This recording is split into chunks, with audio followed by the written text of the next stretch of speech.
The session 2 is a ride on digital disruption to grow fast. So we have with us Mr. Avinash Garg, Global Head Channel Alliances and GSI Business, Vehere.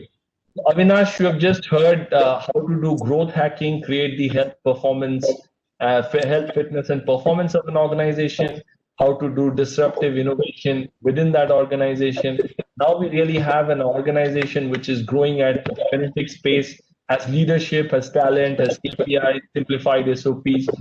What could go wrong, and how will you help? Great. Thank you very much. Thanks for having me on panel.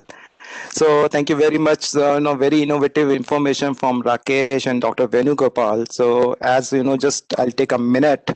What has been discussed by Rakesh, digital technical leaders. That is a very good term which I learned today. That so what.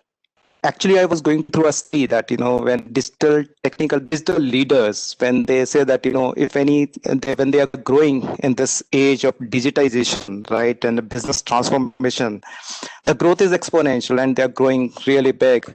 But so is your competition. So is the national sponsored attackers, hackers are after you. So if we refer to the data which is being, compiled by so many R&D, research and development companies, and through research they have come across the data that after an attack happens on these exponentially growing companies, it's very difficult for them to recover.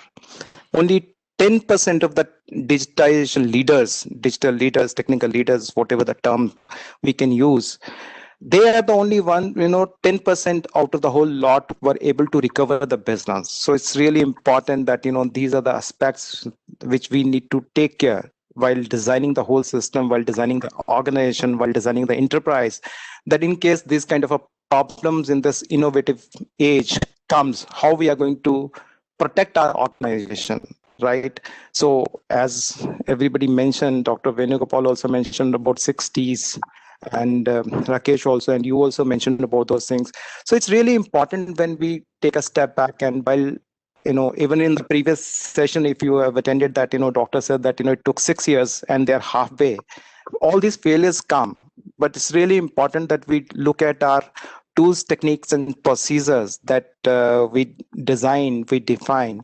Because what happens is that, while we are in an organization, these attackers, when they come in a big way, and they will come in a very silent way also, so that you don't know that how they entered your system and they put down the whole system down. So it's really important that while designing the whole organization, we take care about the cybersecurity also, because cybersecurity is a big element in your growth. How cyber resilience will be designed in your system, how you are going to make sure that if anything on the cyber side happens, that how you are going to recover on immediate basis. So there are certain guidelines which need to be implemented in the system. First is that as we see that in the years 1990, 95, 2000, there were the technologies which gives you enough technical tools which will prevent you from the attacks. So antivirus companies and all those things which already there, and companies say that we have an antivirus. So why we need to invest, or why we need to take care of the hackers? We have antivirus. But the scenarios has changed, because with the digitization, when it is easy for us to do the business, it is same for the hackers also to do the business. They are also smart enough. They are also investing on the technology, and we as an organization might be investing on the technology a few $1 million, but they have a big sponsors, nationwide sponsors, right? And the money is the main criteria, that you down, they will charge you monies in the cryptocurrency or some way, and they'll make money. So they work on the same principle, that this is a new age and this is a growth age. The way we are talking about the growth today, they also talk about the growth, that it is their time to grow big. Right. So it's really important that, because if they grow, we are at loss, and it is really difficult to recover from once attack happens. We have seen in the past that companies has to shut down their offices, and some of the companies has gone out of the business also.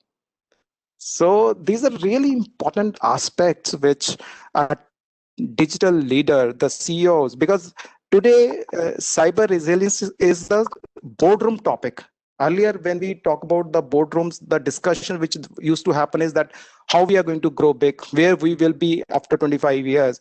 But today, if we refer to some of the boardroom discussions, and Dr. Rakesh is there, he must be like he has a board of directors, and many of the participants must be attending the board of directors meeting. They might have seen that today the CEOs, the board members are more worried that if there is any cyber attack happens, how we are going to go back into the business without a major issue. So that is very important. So the point which I wanted to bring over here is that as we said that we need people skill set, we need this side of the skill set also, that if there is any attack happens, is there any team from my IT side who is able to protect my organization, who is able to, like, in case, because breaches are inevitable, so you can't stop the breaches. So if somebody say that I'm protected, it's a wrong statement. Means we don't know when the hacker will come, by known or by unknown means, because they're persistent, right? They will keep on trying. They have a patience. They will try for another 1 year, 2 years, 3 years. They will take time to enter your organization, but you can't stop that. One day or the other day, that is going to happen. If they decide to come into your organization, they will come in. But what we can do is, we need to have a mechanism to identify, oh, there is, first of all, we will be able to answer at any point of time, am I breached? Is the breach has already happened? Is the attacker is already into my system? Most of the leaders, what they say that shoot on the parachute and we are done with that. But the enemy is under the parachute. There's no point in shooting on the parachute. The person who's holding the parachute or who's getting protected through the parachute is the person who is our enemy. So identify that person. Identify, because these hackers is no more a malware piece. These are humans. The attacker is a human being. It's not technology. So you need the human mind to stop those hackers. So you need a technology which can detect. If I do a analysis, is the hacker is already there in my system? Because these guys have a too much of patience. Means they can wait for a year to get your whole data out of the system, to send a attack.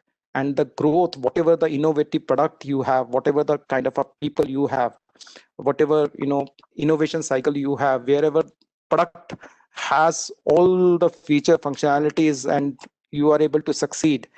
But when there is an attack, if you don't have a mechanism to come out of this, everything will go for a toss.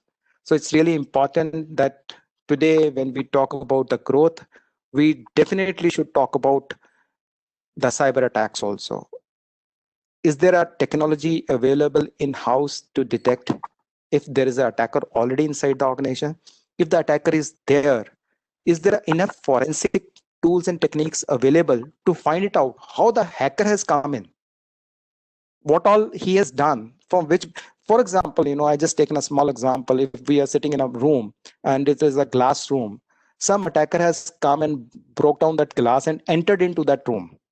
And most of the leaders, what they do, that they repair the glass and they say that, oh, there was an accident, we have repaired the glass. But we forget that the person who broke the glass is already inside the room. Repairing that glass will not solve your problem will be solved the moment we find out that hacker. And for that, we need some kind of a threat intelligence built into the system. Because today, most of us, what we do is, like, I know my place for office, or from office to my home, I know that, but still I use Google Maps. Why I use Google Maps even every day? I know my place from my home to office or from office to home. I know the way, but that gives me the information. Oh, there are 3 ways I can reach to home. The usual way, there is a traffic jam ahead, so I can take a decision. I can say my 1 hour, 2 hour, that okay, instead of taking this path, I will take a different path. So information intelligence plays a very important role. So today when we design the system, we need to have these technologies in place so that the technical leaders, digital leaders can take a decision that, oh, so this is something which is the problem is coming up, I need to work on those things. So I think we need to create you know uh, some kind of a architectural phenomena, so that in case, or rather in case this is going to happen with everyone, like today we talk about COVID situation. So people say that it is going to come to everyone. What we can do is we can protect ourselves, we can take care of mask, we can have masks and we can protect. But if it comes, we should be ready. There should be a mechanism that if it hits you, the system is ready and you should be able to do that. So in conclusion, what I want to say is that today it's really important that we leverage this digitization word. We should leverage this the disruption to grow the business. But definitely there are certain risk factors which needs to be taken care. And once we take care of these risk factors, then definitely this will help us to grow the way we want to grow. And I Thank have you. questions. Thank Yeah. you, Avinash.